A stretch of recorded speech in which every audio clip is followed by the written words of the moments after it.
I read in the papers about the Freedom Train. I heard on the radio about the Freedom Train. I seen folks talking about the Freedom Train. Lord, I've been a-waiting for that Freedom Train. Destination Freedom.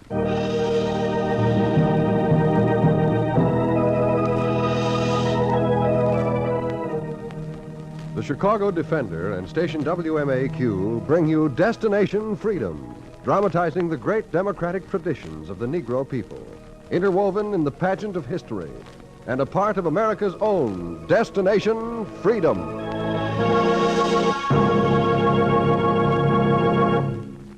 Today, Destination Freedom tells the story of the noted poet and playwright Langston Hughes in a chapter entitled Shakespeare of Harlem.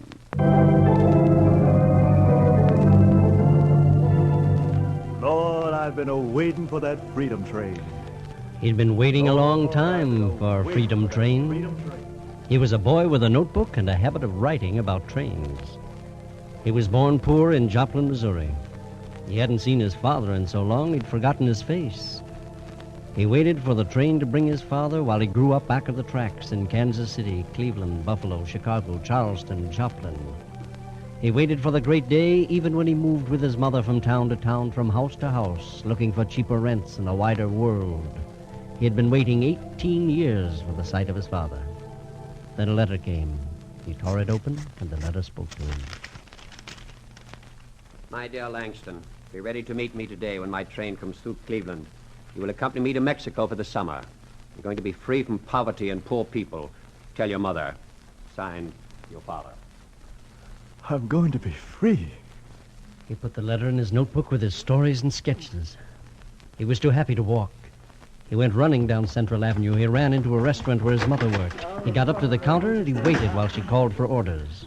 Your order, please. Hamburger, nothing on it. Plain hamburger. Plain hamburger coming up. Ham and rye and a cup of coffee. Ham on rye and a cup of coffee. Ham on rye and a cup of coffee. Mother. I'm busy, Langston. I told you not to come down here when I'm busy. Order, sir? Coffee and donuts. Mother, the letter came. Langston, I told you... What letter? The one I got from Father. He mentions you. Mentions me? Mighty nice of him. What does he want? Here, you read it. I won't touch it. What does he want? He wants me to come with him to live on his ranch in Mexico. Isn't that just like him? He wants to take you away from me. Oh, no one could do that. He couldn't, he would. He's waited until you're big enough to work and help earn a living. Until I've raised you and worked for you and put you through high school. Now he comes to help. Is he that way? He's worse than that. And you're like him. You've got his ways. You've been waiting every morning for the train to bring him. I'm losing you. You're not losing me. I just want to see what it's like to have a rich father. It's been a long time since you've seen him. Maybe he's changed, Ma. Maybe you like him. Maybe we three can get together. You don't know what you're talking about. Mother, the train will be in now. Let me bring him here. You keep him out of my sight. You hear me? I gotta go, Mother. Wish you'd change your mind. I'm still waiting for that coffee and donuts. Oh, donuts and coffee. Donuts and coffee.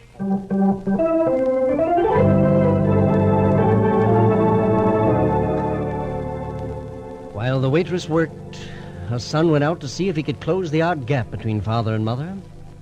He held an image of his father in his head, an image of a wonderful, wealthy man who lived in a land where there was no color line, no rent falling due, just mountains and sunshine and air and freedom. He went through the train station looking for his image. No one fitted that dream. He looked until the crowd grew thin and then he gave up and walked toward home. As he turned a corner... Oh, watch where you're going, you clumsy clown. Are you blind? I'm sorry. The boy and the man passed each other, then together they looked back. The boy spoke. Say, are you my father? Are you Langston Hughes?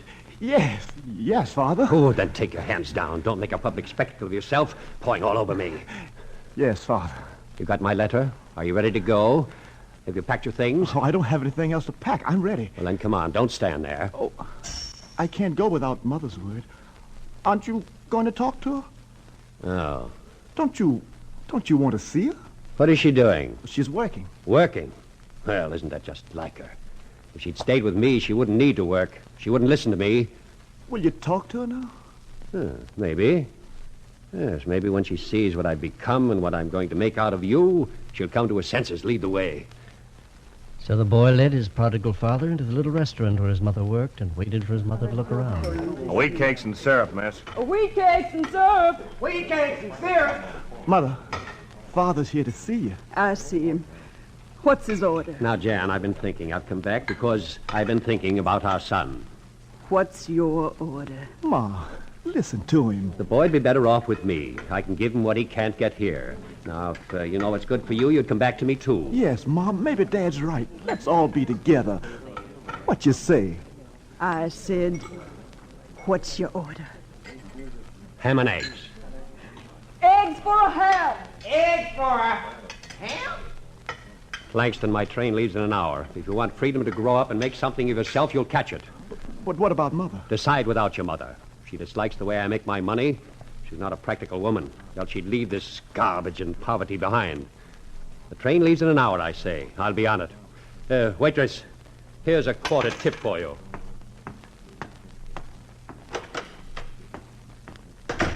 Cook, take this quarter out and throw it in the garbage. 1 quarter for the garbage.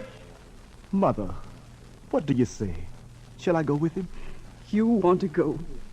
You still want to go. I can't get a job in Cleveland. There's no work in Cleveland for me. I'll only stay a month in Mexico and... Get out of my sight. I won't go that way. Give me a good word. Give you a good word. What good are you to anybody? I thought I'd brought you up with some fight and fire in your veins. But you've got fear in them. You were going to leave your mark on the world. Now you've grown. Go out on your own. Forget the way you grew up. Forget the promises of things to do and things to look into and things to fight for. We can get that with Father. Then you belong with him. I don't know where I belong. Then find out. Go follow the devil. Catch your train. Give me the word. Is it all right with you? Go on. Give me the word, Ma. I'll give you nothing. Take your books and your pencils and your promises. Go on. Catch your train. Hey, waitress, how about some wheat cakes and bacon? Wheat cakes and bacon. Wheat cakes and bacon.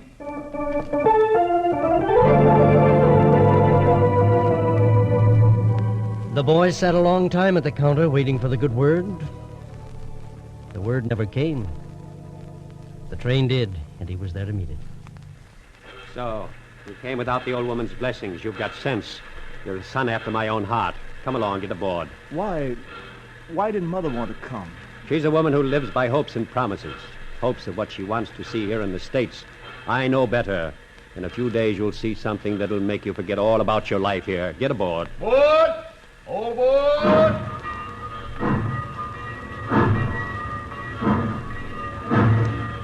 The boy got on board. The train rolled across the fields and plains and sang out at night on its way to Mexico.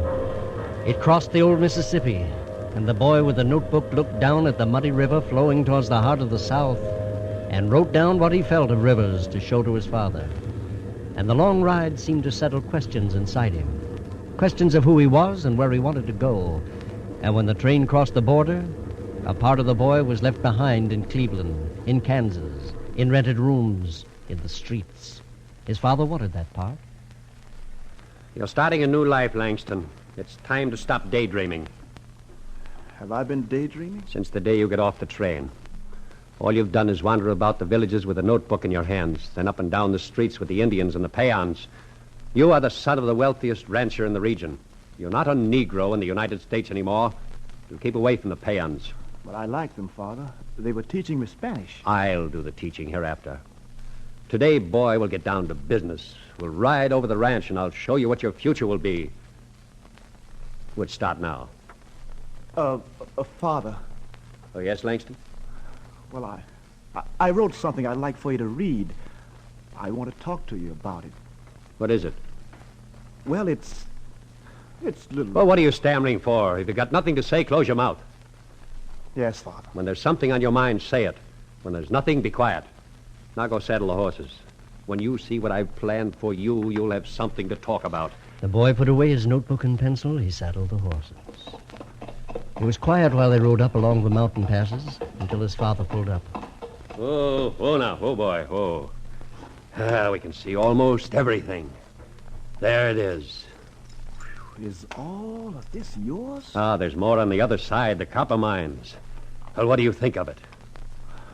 I've never seen anything so beautiful. It brings in 1,000 a week. That's the beauty of it.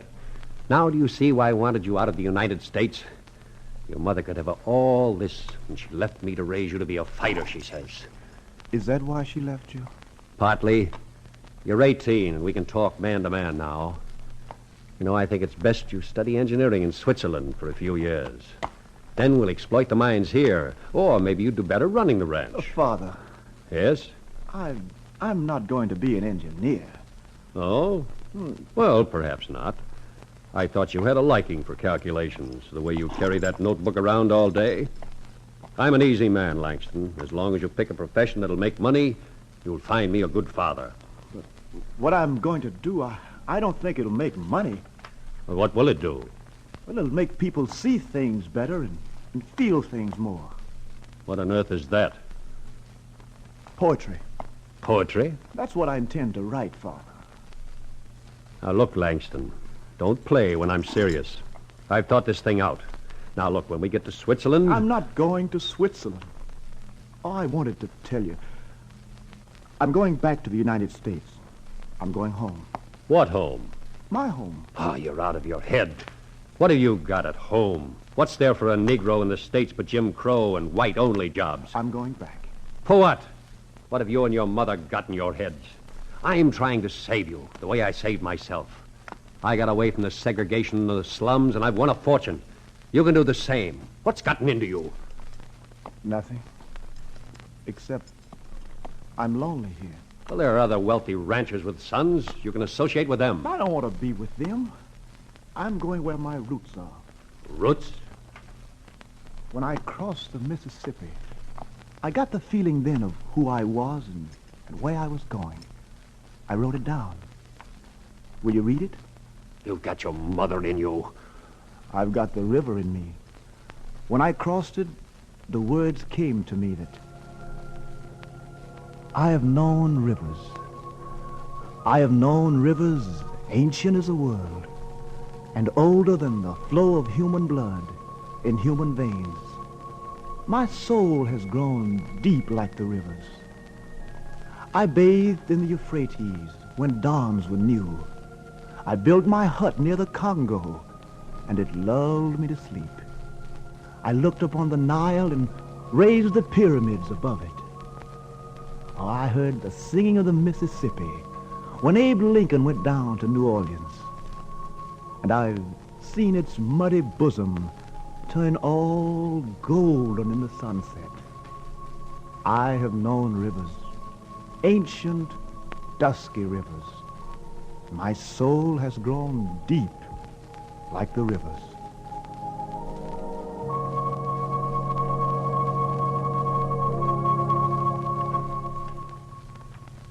The boy with the notebook got ready to get on the train, and the prodigal father cursed him. Let this be the last time you call me father. I want no part of poets or fools. Mark my words, you'll go hungry and jobless at home. Oh, you'll be happy for a while. But there'll be streets you can't live on, jobs you can't get, restaurants you can't eat in, and hotels you can't sleep in. You'll never find a father who can give you the freedom I've given you. Take your notebooks and your poems, and may the devil keep you.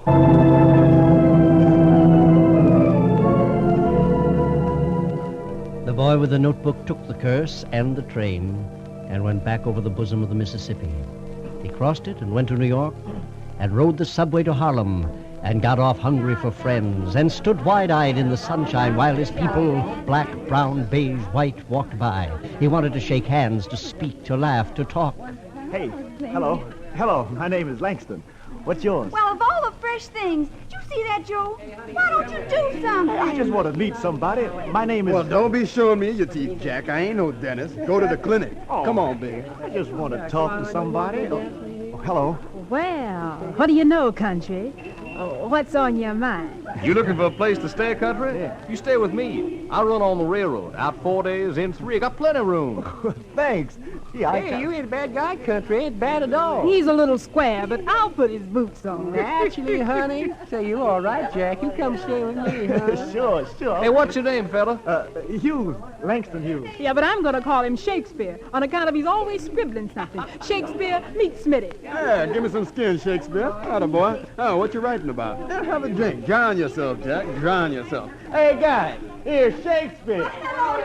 And they took him in, and he drowned himself in the people. He got lost in the sea of people. He took up his beat on the Harlem streets.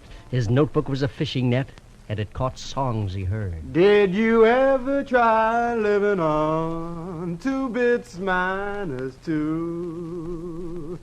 Did you ever try living on 2 bits minus 2?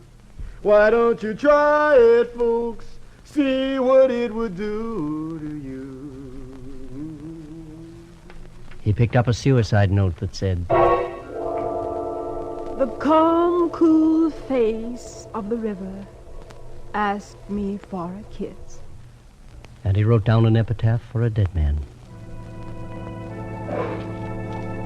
Tell all my mourners to mourn in red, 'cause there ain't no sense in my being dead.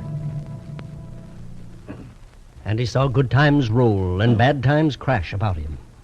He came to the times his father had predicted. He came to the times when he was hungry, jobless, and when he wrote about the weather. This is earthquake weather. Honor and hunger walk lean together. He looked for jobs to keep alive, and the words of the prodigal father came true.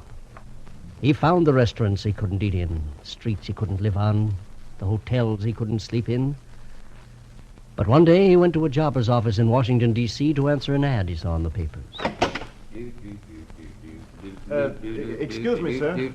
Mister, I saw your ad in the paper. It said you wanted a hotel clerk. You know I can find one? Well, in college I took quite a bit of bookkeeping, sir. I thought maybe I could fill the job. You got good sense? Well, I suppose. Well, that ad said white clerk, didn't it? Said plain as day, white clerk.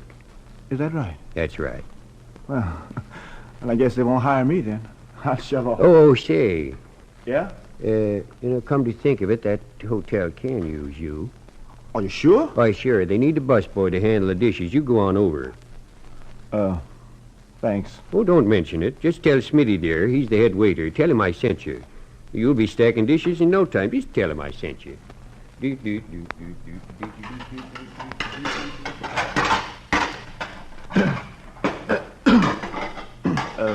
The jobber sent me over. Oh, man, you got an easy job, Sonny. No responsibilities to worry about whatsoever. It's 7 days a week, 9 hours a day, and at $15 per, the pay ain't bad. Now, you start collecting dishes soon as supper's over, and whatever you be, don't be slow. He put aside the notebook while the plates piled high. He got to know the waiters, the cooks, the maids. But the net of his notebook caught less as the days wore on, and all the words of his father came before him. One day was like another, until he stopped in the lobby of the hotel to peer at a poster. He stood looking for a long time until the head waiter came. Langston, dinner's almost over. The tables need clearing. Now get ready for work. What you standing daydreaming about now? I was looking at this poster. He's speaking here tonight. Who's he? Rachel Lindsay. Oh, you know him? A friend of yours, maybe? No, he writes poetry. I recognize his picture on the poster here. You know, if I didn't work tonight, I could hear him. Not in this hotel. He's speaking before the governor's conference. Can't you read?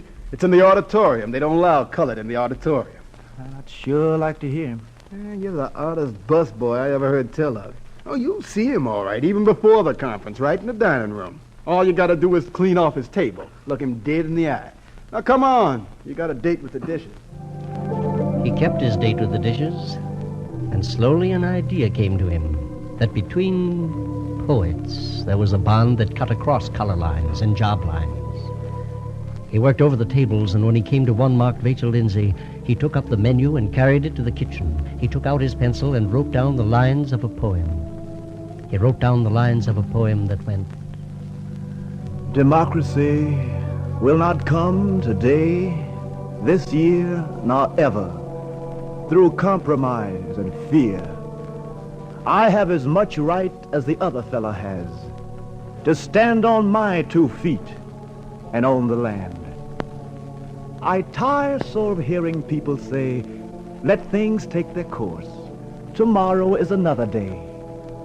I do not need my freedom when I am dead. I cannot live on tomorrow's bread.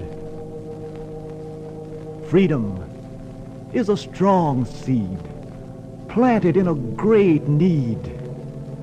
Listen, America, I live here too, and I want freedom just as you. Then he signed his name and put the menu back on the table of Rachel Lindsay. He went home and slept like a rock, like he had thrown his last stone. Then he came back the next morning to the same job, the same hotel. But there was something that had changed the busboy's world. There were men around the doors. The head waiter was the first to see him. There he is, boys. There's the man you guys want. Say, is that Langston Hughes? Is that guy a poet? He don't look like no poet to me. He don't look like nothing but a busboy. If bad busboys make great poets, Shakespeare. Hey, are you Langston Hughes? Yes, yeah. Who are you? Well, I'm from the Journal, Mr. Hughes. Mind posing for a picture? Yeah, you mind stepping back so I can get your feet in there? That's it. Thank you. Hey, Smitty, what's the matter? What's going on, Smitty? What did I do? You did plenty. Ain't you read the papers? Oh, I haven't had time. Look here. Your name's in them all. Right up top. Big story says Rachel Lindsay read your poem to the governor. See? Rachel Lindsay discovers busboy poet. Now, Mr. Hughes, tell me in your own words, does stacking dishes inspire you to write poetry or vice versa? The Journal's running your exclusive story, Mr. Hughes. Did your father like poetry, or was it your mother? Hey, listen, wait a minute, fellas. Hey, where are you taking him? Hey, wait a minute, fellas. That's enough, boys. That's enough. Give him there. He's still got a lot of dishes to stack, and I don't want him too weak to work. That's enough, boys. That's enough. There now. I'll give you time to breathe. Yeah. Thanks for pulling me in, yes, Smitty. Sure. To think all this time I've been pushing a poet around. Oh, he was looking for you. He? Yeah, this Lindsay guy came back and left a letter for you. What's it say? It's yours. You read it. Yeah. He opened the letter, his hand shaking. He opened it, and the letter spoke. Dear Langston, do you mind if I call you my son? Most young poets call me father, and I want you in my family. You said it right. Earthquake weather has come down on the world. Most men are not free. Honor and hunger do go together. I want all my sons to wake up the world. We poets, even when not born of the common people, must speak for the common people. Speak loud, son. Speak the truth and scare hell out of the devil. And when you see freedom coming, catch it like you catch a train, and let no passengers be Jim Crowed.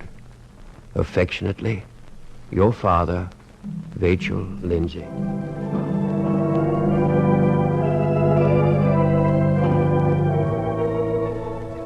There was a new joy in the heart of the boy with the notebook, and he carried it with him now wherever he went, and he slipped into it whatever he wrote. He wrote of many things, of blues, of women, of people and places. He was read in every country where books were printed. He went back to his habit of writing about trains. When he heard about the Freedom Train, he wrote of it.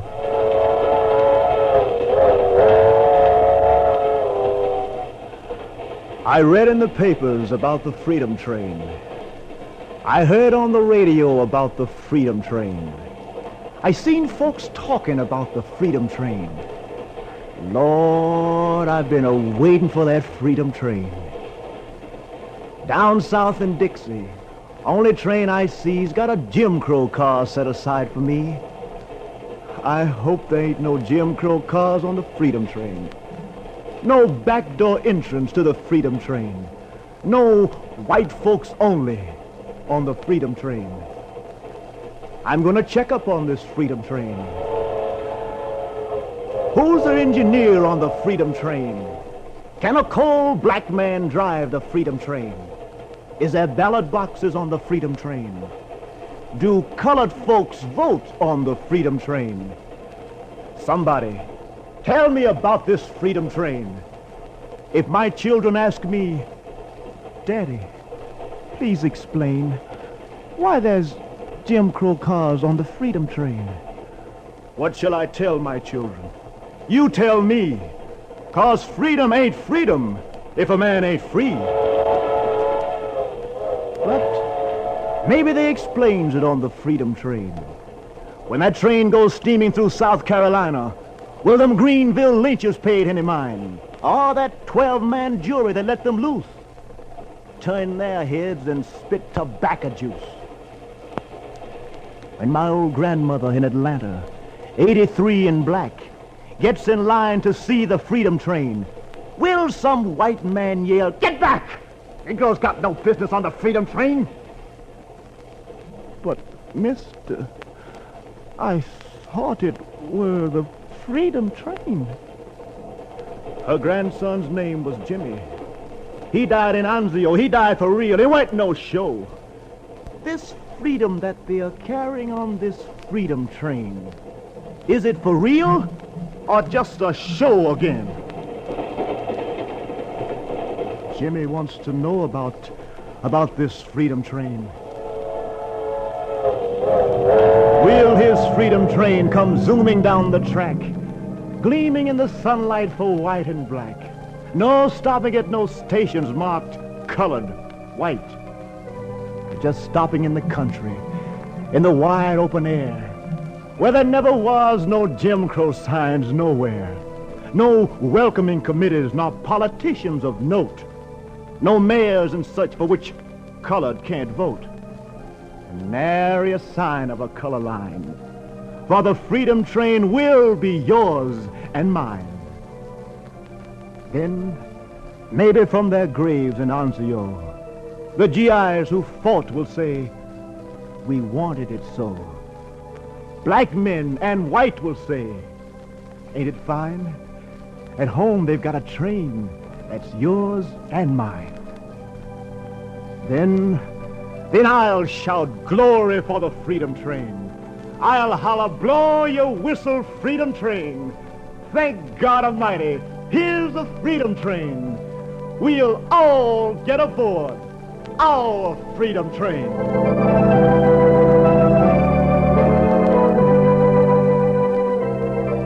The boy with the notebook wrote down his poem and caught the train.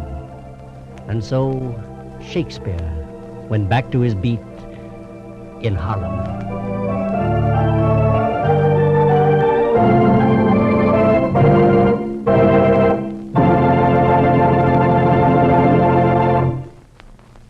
You have just heard Destination Freedom's dramatization of Shakespeare of Harlem, the story of Langston Hughes. Destination Freedom is brought to you by the Chicago Defender newspaper and station WMAQ. Destination Freedom is written by Richard Durham and produced under the direction of Homer Heck. The poems heard in today's story were Freedom Train, Suicide Note, Wake, and Democracy, used by special permission of Langston Hughes.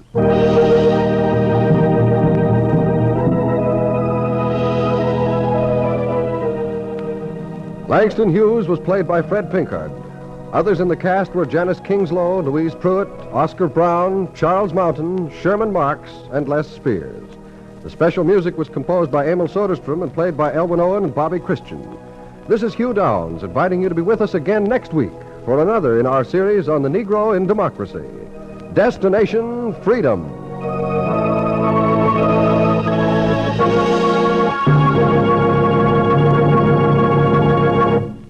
This is NBC, the National Broadcasting Company.